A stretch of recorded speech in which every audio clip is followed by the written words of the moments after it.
Everybody knows about Formula One. That's right. But anything one step below Formula One, so we do racetrack events. We do performance driving events. We do driving events with Audi. We took 10 Audi customers from Ahmedabad into the Rann of Kutch and driving flat out, doing drag races in the vast desert. Which car would you suggest in different price range? 50 to 1 CR, an E-Class. Under 50 lakhs, it makes zero sense, but 1 to 5, it's not that comfortable, but there is nothing like it. When you're driving it, you feel like the king of the world. And at the end of 3 years, when you sell such a car, what would you get for it? You will...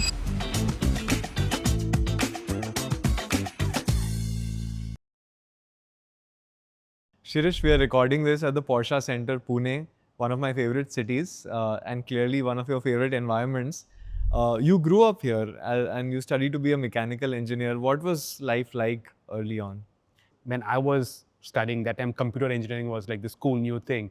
But I wanted to do something with cars. So I was doing a computer engineering course and my mechanical engineering. And I was obsessed with car magazines. I was always into reading.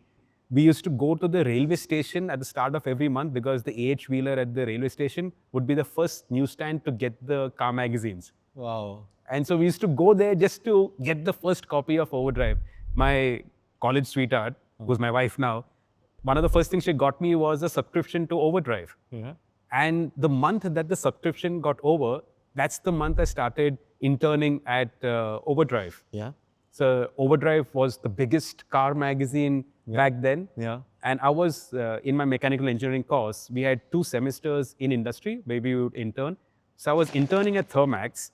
And in the second semester that I was interning at Thermax, I read this ad in Overdrive which said, "Enthusiast ahoy, if you like cars and if you like to write about cars." And I never written anything about cars. Like before that, the only writing we had done was our exam papers and compositions in school. I love my dog, I love my cat, all that stuff. So I wrote something, and Adil, who was the editor then, he called home. Yeah. No mobiles back then, obviously. And then mom called me at Thermax and said, "This guy called Adil called for you and he wanted to talk about some application you made." And she didn't know what I was doing. And I was just doing it for laughs. Sure. I said, "Yeah, Adil's called. That's like God calling home." So I bunked work, came home, had a shower, went and met Adil. We spoke for, I think, 2 hours on cars, on motorsport and all that. And he said, "Do you want to join?" I said, "Yeah, I want to join." And I had already applied for a master's in the States to do my mechanical engineering master's in engineering. Sure. And when you apply for foreign universities, you always get a break and gap year. So I thought I'll do this for a gap year.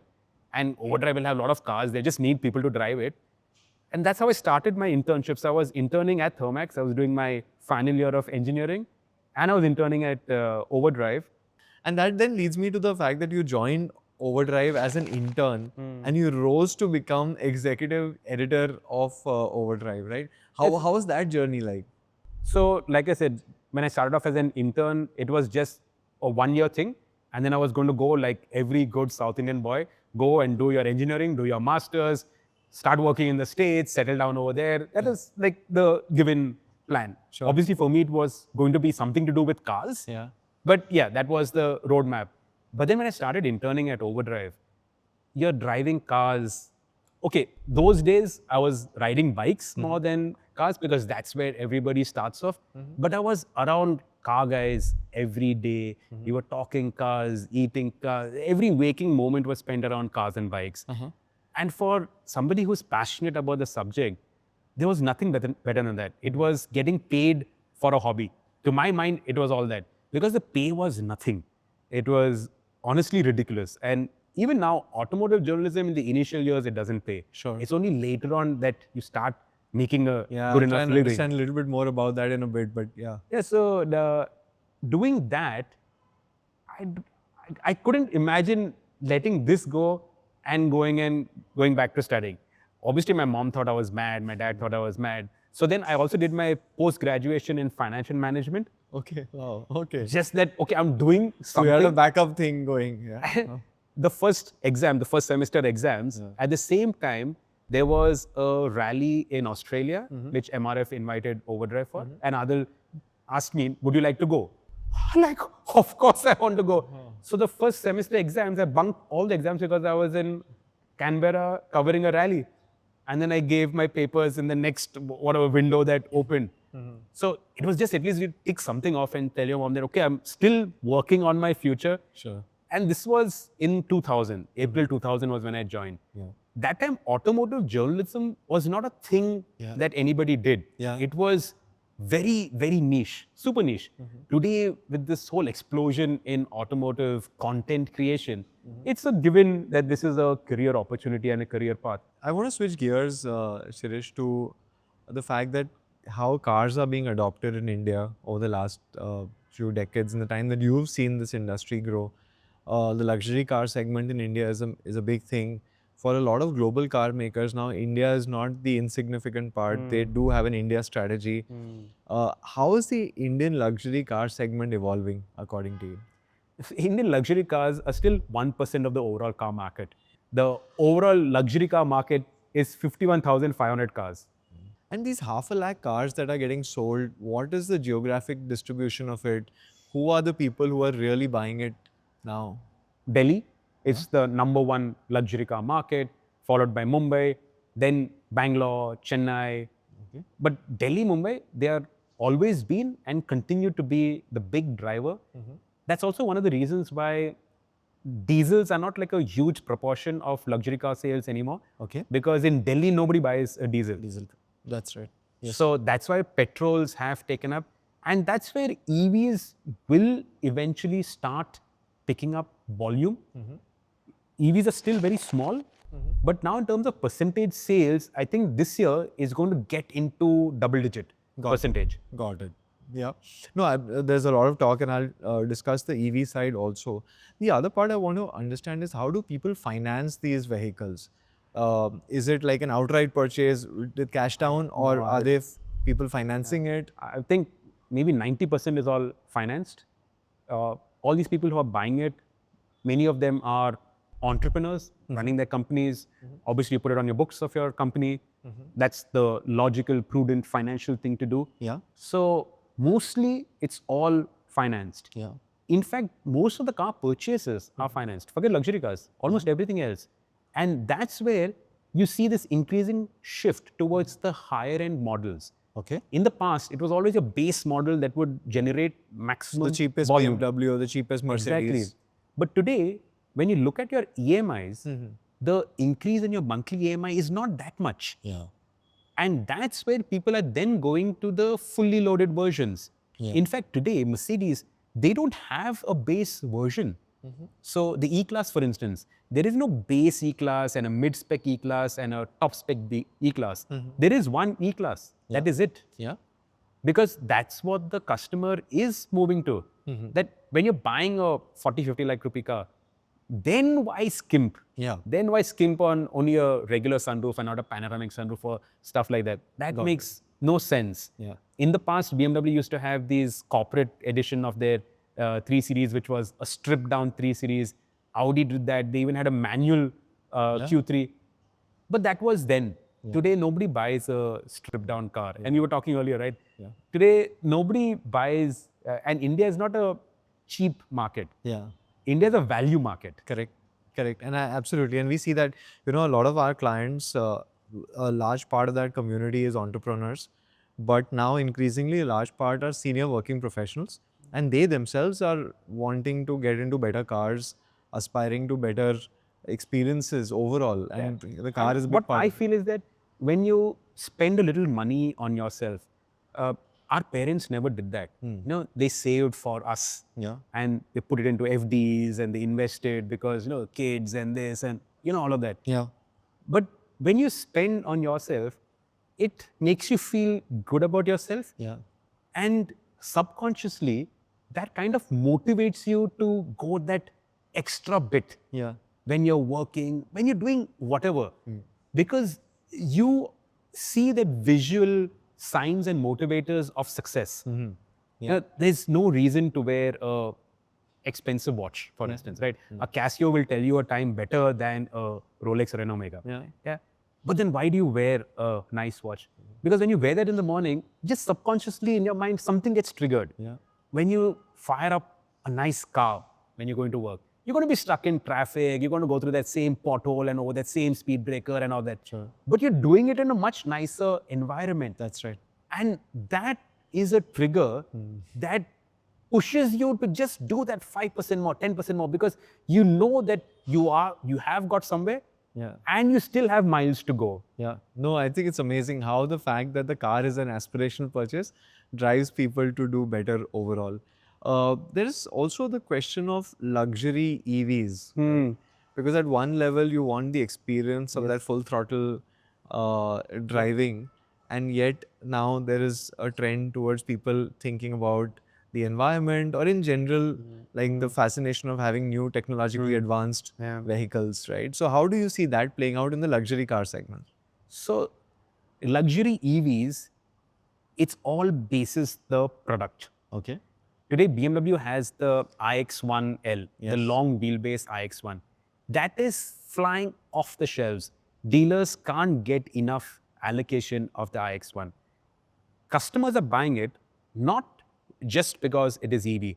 In fact, I would go as far as saying that customers are not buying it because it's an EV. They are buying it because of the value that you're getting.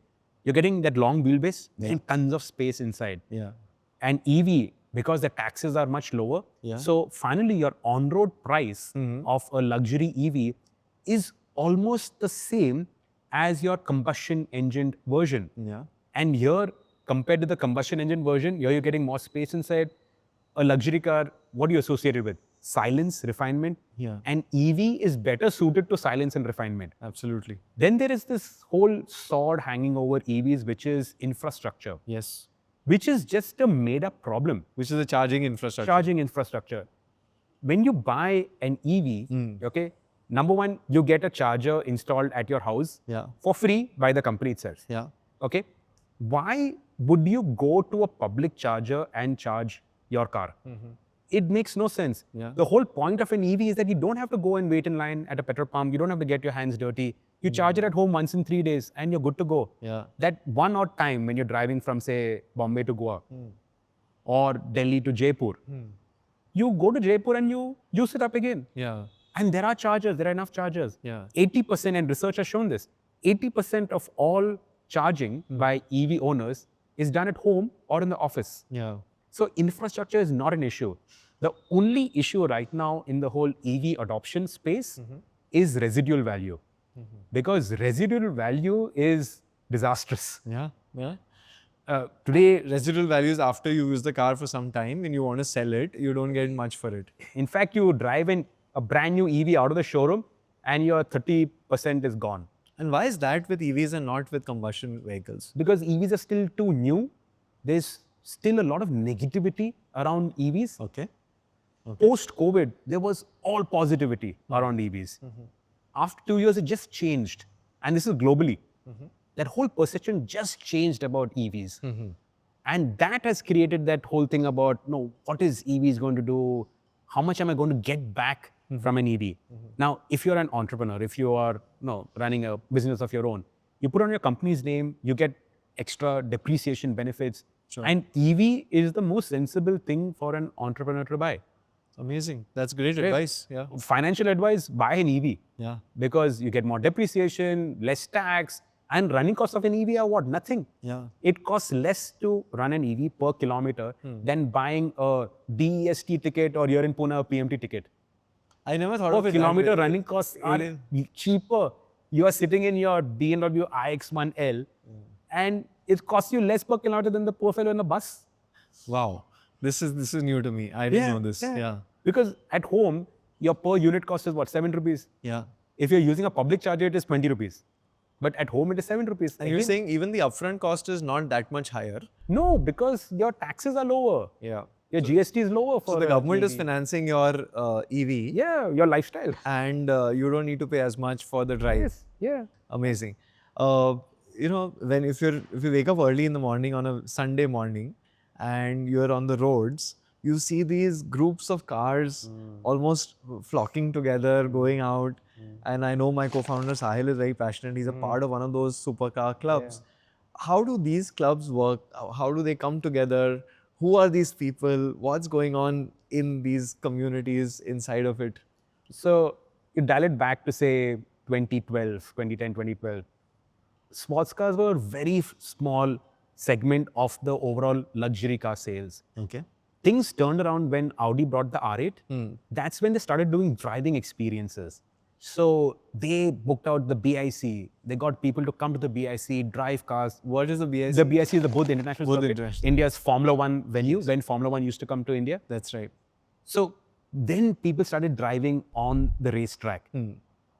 That slowly built up this thing about actually driving cars and not just parking your car in your garage and having a garage queen, as we put it. Now it's become a thing that if you go out and take your car out on a Sunday, you are then perceived as this car guy. Otherwise, you are just a wannabe. So half of these people who are going for drives are going just so that their community doesn't call them a wannabe. So there's validation, social validation. It's peer pressure. Peer pressure. Okay. It is actually peer pressure. The other half is because they're genuine car enthusiasts and they want to go out and drive. The other thing is that if you're a car enthusiast and you meet 10 other car enthusiasts, you have a lot of fun because you're talking about cars. You're not talking about your drudgery of your daily office life and all that. You're just talking about cars, about things that are a diversion. So it's an escape from reality. Exactly, from the stress of daily life. Today, there is nobody who doesn't have stress. I firmly believe I have the best job in the world. But do I have stress? Yeah, man, my hair is going white. But when we're talking about cars, like the time when I was actually rallying, when I was in motorsport, it was the best time of my life. Because that weekend, those 4 or 5 days, we would be only talking about cars. And that's the car community, that car culture. Because you're talking about cars, you're meeting cool people, you're also building relationships, which then probably also help you later on in your professional life. Yeah, absolutely. And even personal, because I know people who have these breakfasts because they have it every Sunday. You build personal friendships also in some of these communities. So I have this theory that if you're buying a used sports car, you should get to know the person you're buying the car from as if you're going to marry them. Because then you know what their thinking is. If they are like that skimping and scrounging type, you know they would have skimped and scrounged on the service of their vehicle also. And you know, they would not have taken full care of it. Whereas if they are the kind that, you know, they have that attention to detail, they have a bit of an OCD. You know that the car that you're buying from them, that thing has been loved. So Sahil, your co-founder, I bought my Porsche 911 from him. That for me was like a dream. Before I bought it, I was like, for 5, 6 years, I was looking for a 911. And it had come to a point where I was actually like depressed. I'm like, I'm in this line and I can't get hold of a car, obviously at the price. If you're willing to pay 2.5 crores, you can go and buy a brand new car, right? I'm still a journalist, right? I've got to be a little sensible, right? So you got a budget. Every time you find a car, it's gone out of your budget. And every year, prices are jumping. I chased Sahil for 2 years, 2.5 years. I chased him more than I chased my wife to marry me. But it also gave me a perspective about the kind of guy he is. So I knew that I didn't have to ask him any questions about what have you done to the car, what is the service history. I knew the car would be perfect. So buying tips for a used sports car, get to know the person like as if you're going to marry them, because then you know what kind of a car you're going to get. And also that builds relations within that community. So through Sahil, I got to know the Speedfest group in Bombay. Through the Speedfest group, I got to know so many more passionate car enthusiasts who are into different things in life. Right? That helped me in my business also. Helped me in doing a whole bunch of stories. And that's just me. Similarly, a lot of other people through these groups, they also grow into the car community. Absolutely. Sirish, supercars, seem like a possession that most people want to have. But, the cost of that, the buying cost, the cost of maintaining seems like a little high. So what are these numbers like? What does it cost to buy such a car? What does it cost to maintain one? And when you sell it, what do you get for it? Okay, since we're in the Porsche showroom, let's talk about Porsche. The entry point into a Porsche sports car, the 911, is 2 crores ex-showroom, looking at 2.4, 2.5 with some of the options which you obviously will put on your car. Sure. So the entry point is not cheap by any standards. Sure. If you want to enter the sports car world, my recommendation, okay, you don't have to follow it. My recommendation, start with an Octavia RS. Okay. Okay, that's a good entry point. That will also get you into car groups in your city Okay. or in your region. Then you start meeting like-minded car people. Yeah. Within the car groups, there are obviously people who start to graduate to bigger cars. Yeah. Those cars become available for you to buy. Yeah. You will, because you are in that group, you will get first pick on it. So like pre-owned cars, which you can then buy off. Yeah. So then you start graduating. Obviously, as you start building up, and say if you've invested in Deserve and Deserve has done a good year for them, now you can buy a new car. Now you are in a community where you will get good, solid information as to what to buy. So like I said, a 911, 2.5 crores, it will depreciate, obviously. But a depreciation on a car like a 911 will be much less than another sports car. The reason being the numbers are much smaller Yeah. and the brand reputation is that much higher. A 911 is, to me at least, the ultimate sports car that you can buy. Okay. From the 911, you then have the 911 Turbo, the GTS, Yes. the GT3 RS. You know, all that is there. Yeah. But a 911 is a great sports car to have, and it's a sports car for life. In terms of the maintenance cost, it's obviously much more than an E-Class, right? But you go into that knowing fully well that a sports car is going to cost you a little bit more to maintain. Yeah. The volumes are low, so parts prices are obviously higher. Yeah. If you buy a used car and if you buy a good car, actually the maintenance is not that high. Okay. So my 911, which is a 997.2, it costs me as much as a BMW 3 Series to maintain. I do like an annual maintenance and that's it. There's nothing else that is needed, touch wood, at least as of now. So it's actually not that expensive. Yeah. And in terms of depreciation, you won't get hit that much by depreciation as much as a regular luxury car because sports cars hold their value much, much better considering their volumes are smaller and that enthusiast community is hungry for whatever little volume that we have in India. Yeah. Remember, India, the car market might be huge, 4.3 million. That's what we estimate in 2025. Yeah. But luxury cars are less than 1%. Usme sports cars are probably 5%, 10%. So this 2.5 crore car, let's say over 3 years, somebody owns it. How much would they spend every year over the 3-year period?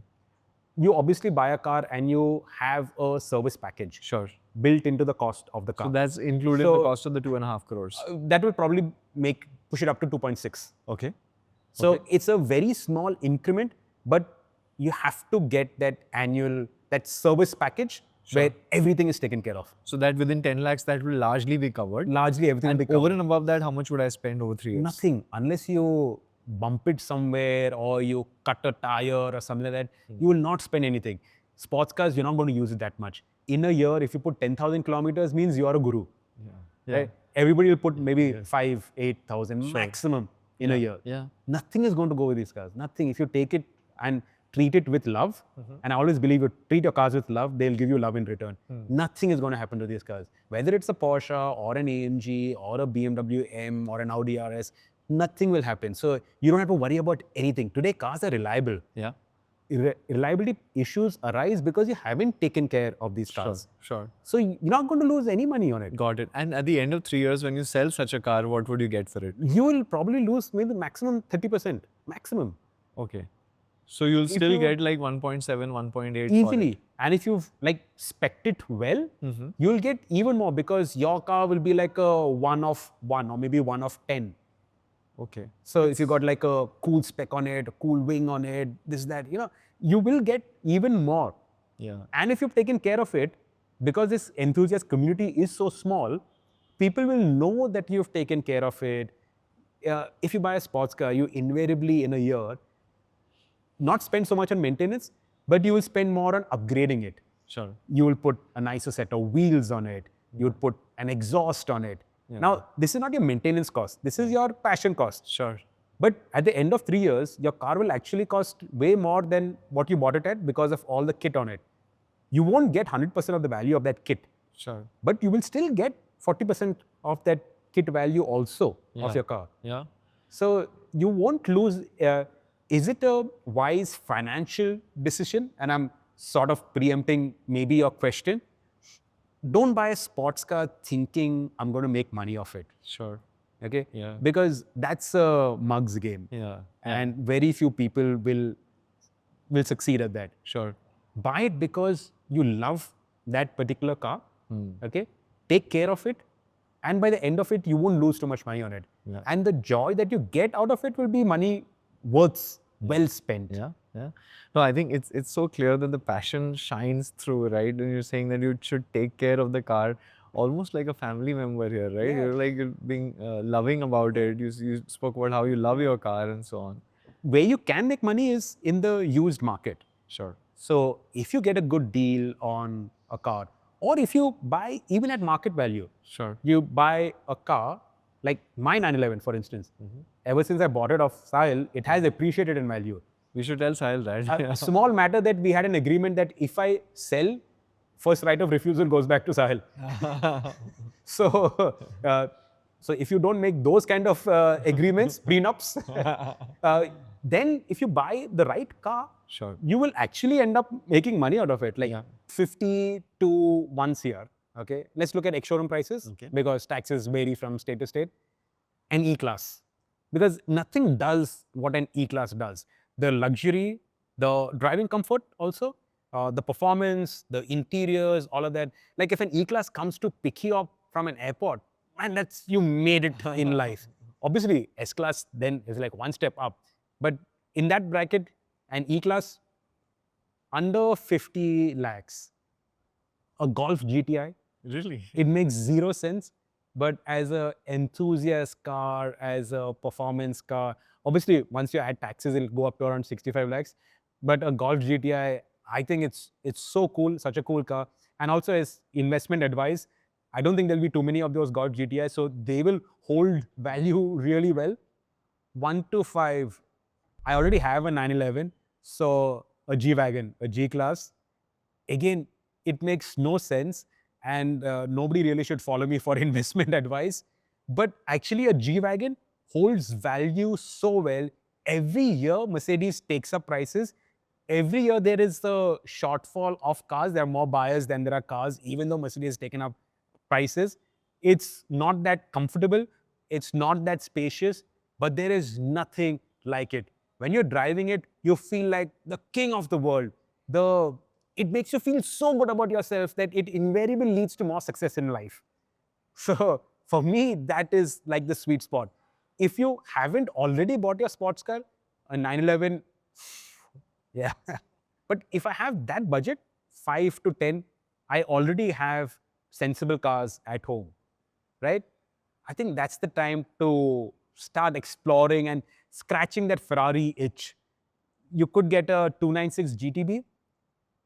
And okay, I'm a Porsche-phile, but that's also because there's no chance in hell right now I can buy a Ferrari. If you can get to Ferrari ownership, you've made it in life, and how?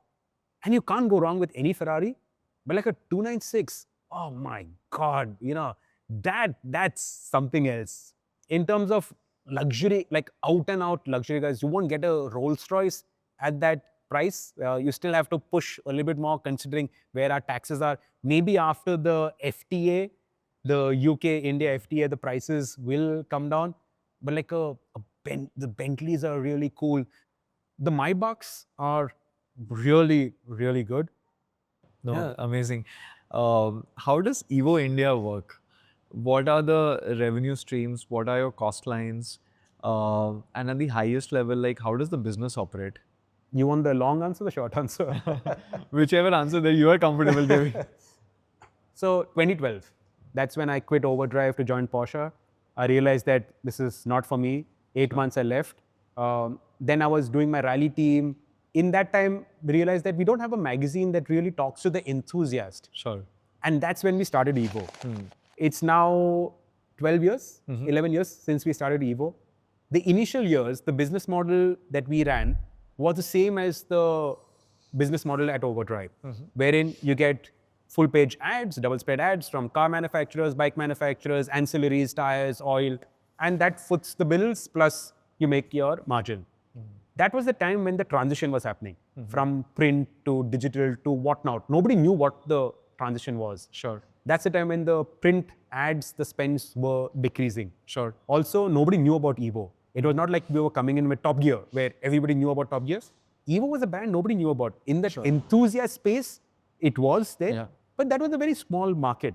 Yeah. So we were going to manufacturers. Now, why would a manufacturer advertise in your magazine? Because they want to reach out to a new audience that you're going to. Got it. The enthusiast community was not a community anybody wanted to reach out to or knew they should reach out to. Now they realize that the enthusiast community in terms of share of voice is huge. Yeah. So in your building, for instance, or in your office, if you see that one person who you see that, okay, he's into cars, everybody will ask him about cars. Absolutely. He is a micro-influencer. That's right.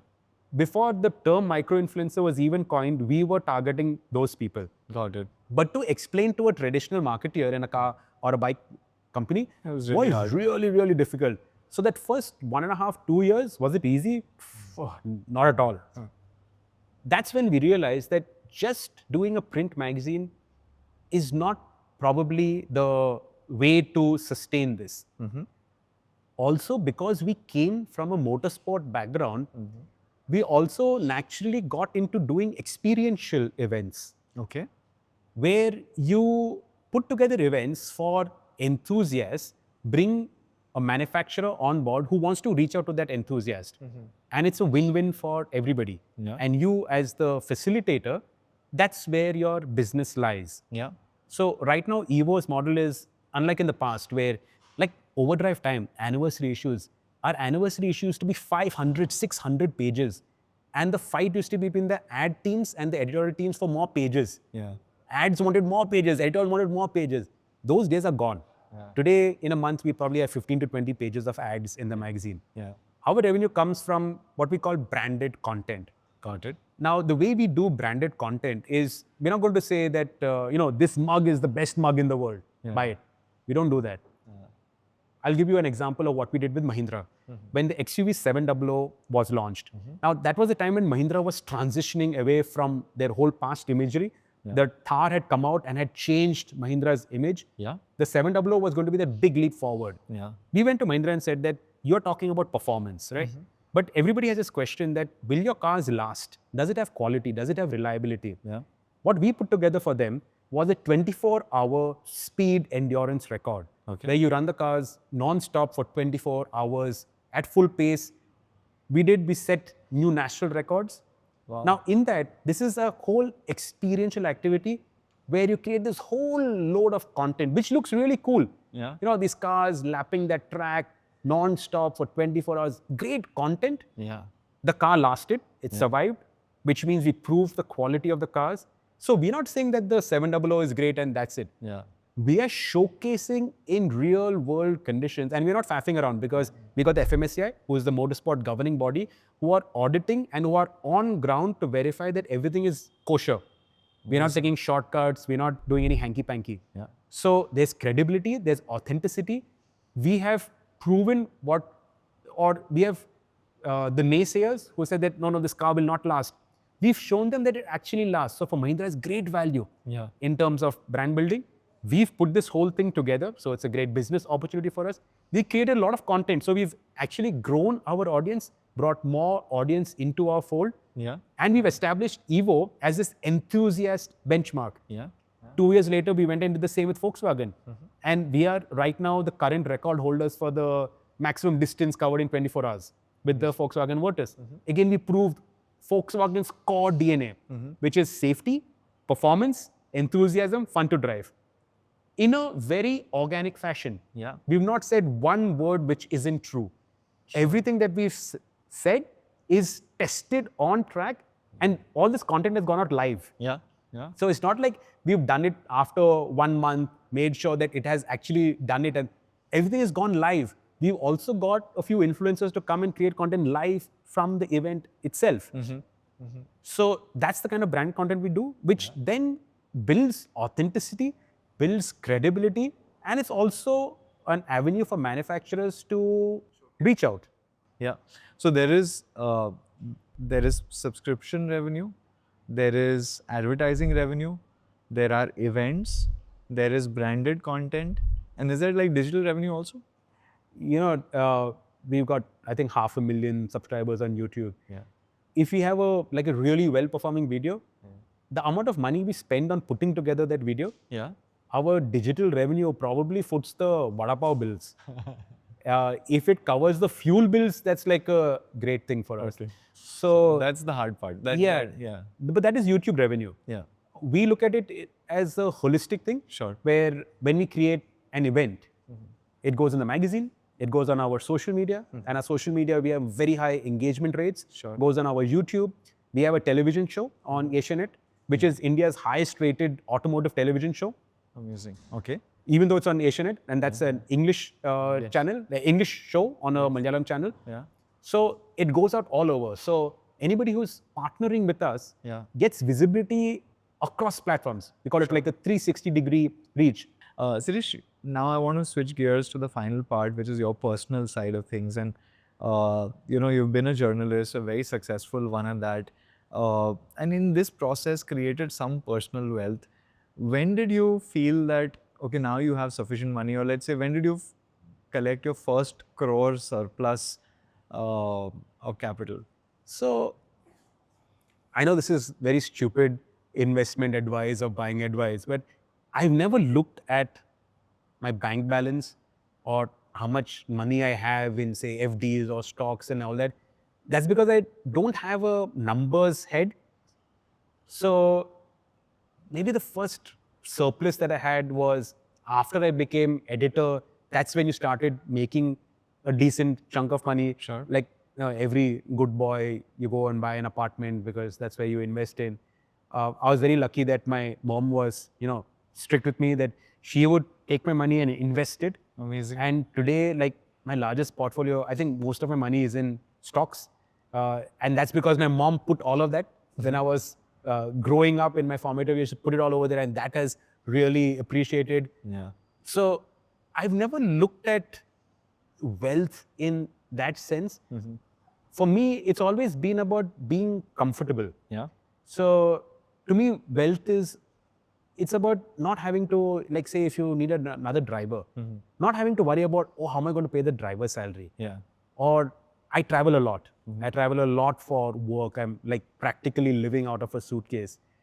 So I wanted to get to that stage in life where earlier when we used to travel abroad, you go and buy a coffee and you're converting it to rupees and saying, shit, I'm spending too much on this. And I wanted to get to a stage in life where you don't have to think twice before buying a coffee or going for a meal or taking a cab. Like, I think you would walk everywhere, take only metros and all that and save money.